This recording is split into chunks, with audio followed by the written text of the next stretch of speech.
Only because of Joe Manchin's pushback against such a high spending bill are they being forced to trim several of the policies out.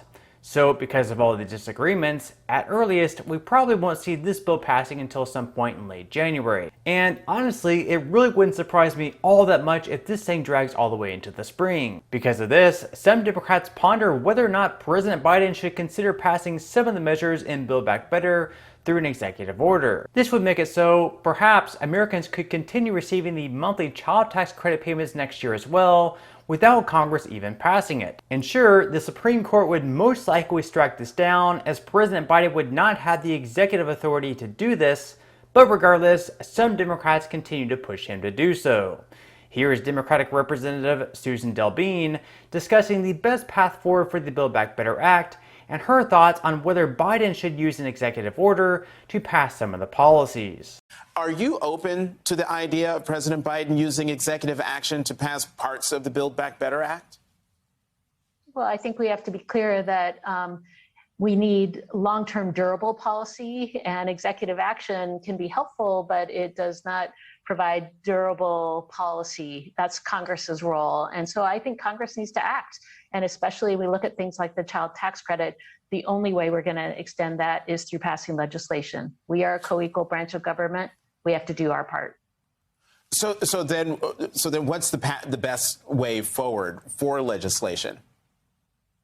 Well, we're going to continue those discussions to look at how we bring policy together. Sometimes policy goes through rough passes along the way to finally getting it passed. And part of it is having a discussion about the impact we're seeing. And the child tax credit is a great example. We have seen incredible impact just in the last 6 months. Those first checks went out in July. We have, as of November, 3.8 million children who've been lifted out of poverty across our country. Families being able to put food on the table, pay bills, buy essentials for their kids like diapers or clothing. This has been an incredible tax break for middle-class families, and we need to keep it going. And the data is very, very strong. This creates huge opportunities for our kids long into the future. And the way that we're going to make a difference is by keeping it going. We need to keep it going. So, Congresswoman DelBene, as the chair of the moderate New Democrat coalition, I'm wondering, have you spoken to Senator Manchin about a possible way forward? I have not spoken to him about a way forward right now. I think when we go back in January, those conversations will continue because we have to talk about the data, what we've seen, but how important it is that we make a difference for families. People want to see governance work. They want to see us get things done.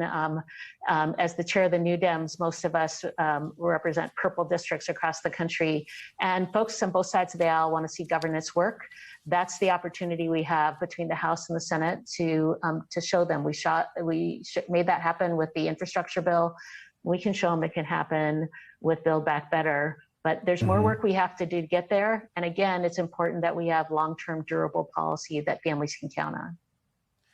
How imperative, leave aside what could possibly be in the final Build Back Better Act, but how imperative is it that a Build Back Better Act gets passed out of the Senate, passed out of the House again, and on the president's desk for his signature so that you and your colleagues can go out and campaign on it? If that doesn't happen, would that be a disaster for Democrats going into 2022?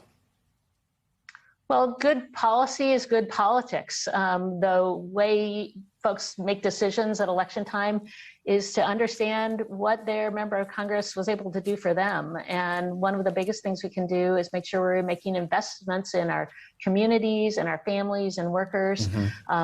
That's part of what this legislation would do.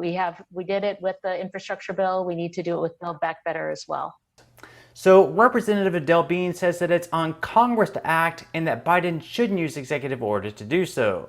She said they're going to continue the discussions next year, and she also really pushed for the child tax credit to be extended into next year as well. If you enjoyed the content in today's video, make sure to give it a like and leave a relevant comment below. Thank you so much, and I truly hope you have a great rest of your day.